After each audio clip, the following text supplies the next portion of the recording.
Assalamualaikum warahmatullahi wabarakatuh. Salam sejahtera bagi kita semua. Selamat pagi. Selamat datang di Laboratorium Teknik Pertambangan PSN Kolaka. Pertama-tama saya ingin memperkenalkan diri. Nama saya Sahrul SSIT. Saya selaku dosen pengampu mata kuliah Geologi Struktur. Hari ini kita akan melakukan praktikum mandiri di lab untuk menjadi praktikum tutorial. Terima kasih. Kita akan lanjutkan video selanjutnya.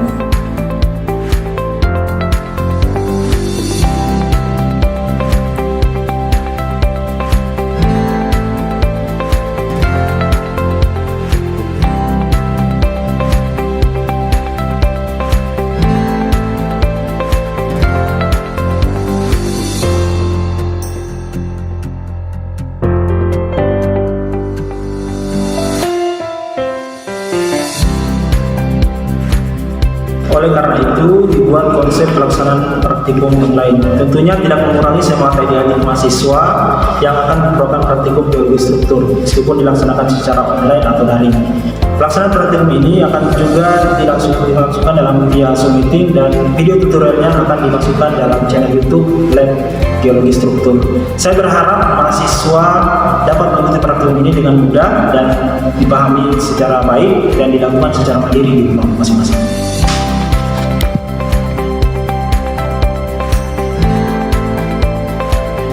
Bagi yang memperoleh mata kuliah praktikum geologi struktur ini akan menyaksikan video tutorial dalam pelaksanaan praktikum online nantinya. Nah, video pertama ini akan berisi 2 modul praktikum online. Yang pertama adalah modul struktur bidang, yang kedua adalah modul struktur garis. Nah, struktur bidang sendiri itu dan garis sangat bermanfaat ketika pelaksanaan pemetaan dan juga eksplorasi di lapangan nantinya, sehingga mahasiswa bisa terbantu dengan ilmu ini.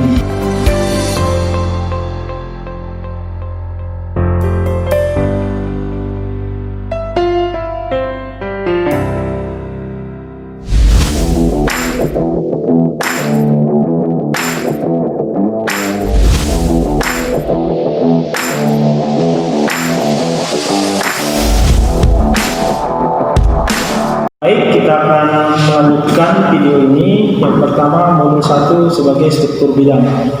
Sebelumnya, pendahuluan struktur bidang sendiri atau struktur geologi, bagian dari ilmu geologi yang mempelajari bentuk arsitektur batuan dari hasil proses deformasi.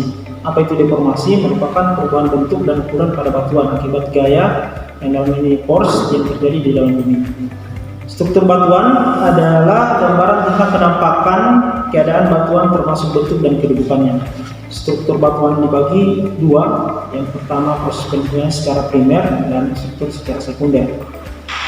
Pengertian struktur secara geometri, unsur dalam struktur geologi dianggap sebagai bidang-bidang dan garis-garis yang memiliki kedudukan dan orientasi yang jelas dalam suatu ruang. Secara geometri, untuk struktur dibedakan menjadi 2. Yang pertama struktur bidang atau planar dan struktur garis. Baik, kita masuk tentang pembahasan struktur bidang. Nah, kedudukan struktur bidang diawali dengan yang dinamakan jurus atau strike. Jadi garis lurus strike line dapat didefinisikan sebagai sebuah garis horizontal yang terletak pada struktur bidang. Jurus suatu struktur bidang pada lokasi tertentu adalah suatu garis yang jurus dan utara sebenarnya. Nah, berikutnya kedudukan struktur bidang. Pertama strike. Jadi ada 2 penggambaran dalam jurus sendiri. Yang pertama konvensi kuadran. Dibagi 4, ada kuadran pertama north east, kemudian kuadran kedua sebagai south east, kuadran ketiga sebagai south west, dan kuadran keempat north west. Sedangkan asimut berdasarkan dari jumlah derajat, dari 0 derajat sampai 360 derajat. Kemudian ada istilah dalam struktur bidang yang kemiringan atau dip. Kemiringan sebenarnya atau true dip dari suatu struktur bidang adalah suatu sudut antara struktur bidang tersebut dan bidang horizontal yang diukur pada bidang vertikal tertentu. Sedangkan kemiringan juga ada yang disebut dengan kemiringan apparent dip. Jadi kemiringan yang diukur pada bidang vertikal yang tidak tegak lurus, garis lurus disebut sebagai kemiringan semu atau apparent dip.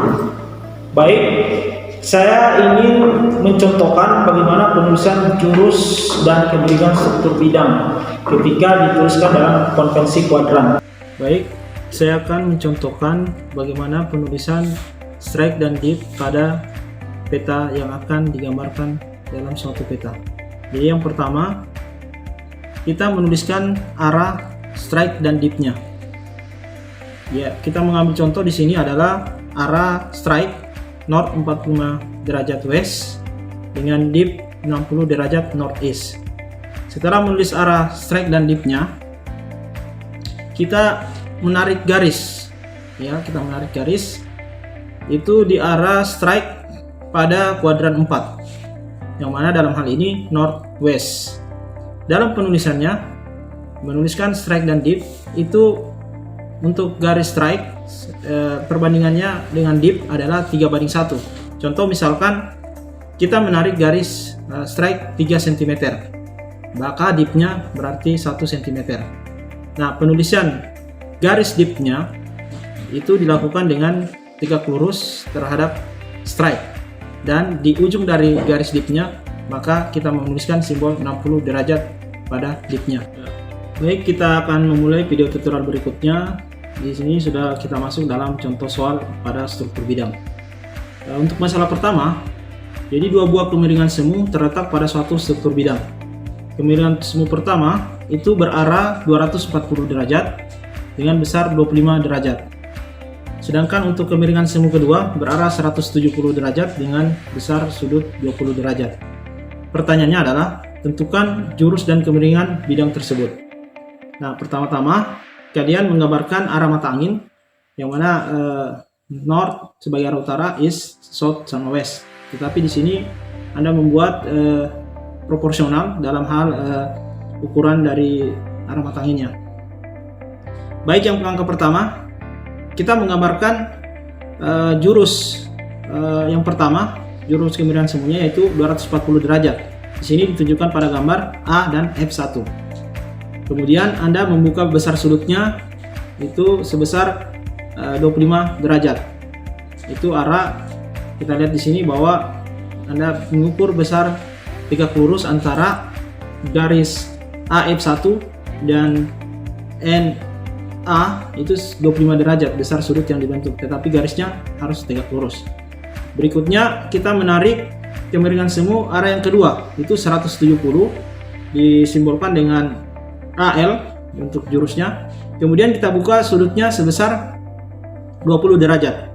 Nah, panjang siku-sikunya atau panjang tegak lurusnya antara tadi NF1 dan LM itu sama panjangnya.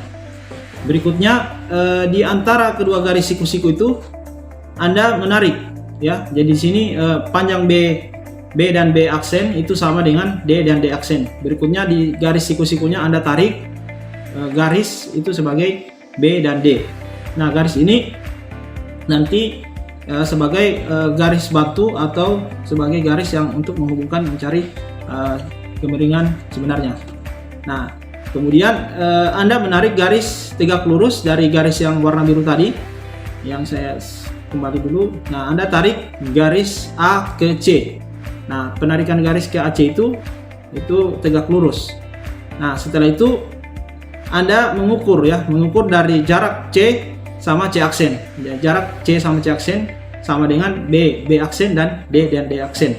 Nah, di sini setelah Anda gambar garisnya atau Anda tentukan berapa besar panjangnya, maka Anda mengukur sudutnya. Nah, sudut yang dibentuk itu adalah merupakan sudut dip sebenarnya dari dua kemiringan semu yang ada. Itu sebagai contoh soal atau masalah yang pertama. Terima kasih. Oke, baik, kita lanjut untuk pengerjaan soal di rumah. Maka kalian dapat melihat masalah 2 yang soalnya adalah pada bidang perlapisan dengan kedudukan north 45 derajat west, 30 derajat southwest. Itu Anda menentukan kemiringan semu pada arah north 80 derajat west. Ya, nah, cara pengerjaannya yaitu Anda mengikuti langkah-langkah dalam masalah pertama. Kemudian dalam menjawab soalnya pula kalian akan membuat sebagai tugas di rumah untuk membuat video yang akan dikirimkan kepada asisten praktikum. Nah, 3 video terbaik ini akan diupload dalam channel YouTube Laboratorium Geologi Struktur. Baiklah, saya kira hari ini sebagai penutup dari kami, yaitu dengan segala kekurangan dan kelebihannya, modul ini tentunya hanya bersifat panduan virtual dan tentunya juga modul ini akan terus berkembang ke depannya dalam memberikan pelatihan-pelatihan kepada mahasiswa. Sekali lagi, selamat berlatih di rumah dan tetap semangat. Kemudian juga jangan lupa untuk terus mendukung channel YouTube Laboratorium Geologi Struktur dengan cara like, komen, subscribe, dan jangan lupa tekan tombol notifikasinya. Sampai jumpa di video tutorial berikutnya. Sekian dan terima kasih. Assalamualaikum warahmatullahi wabarakatuh. Salam sejahtera bagi kita semua.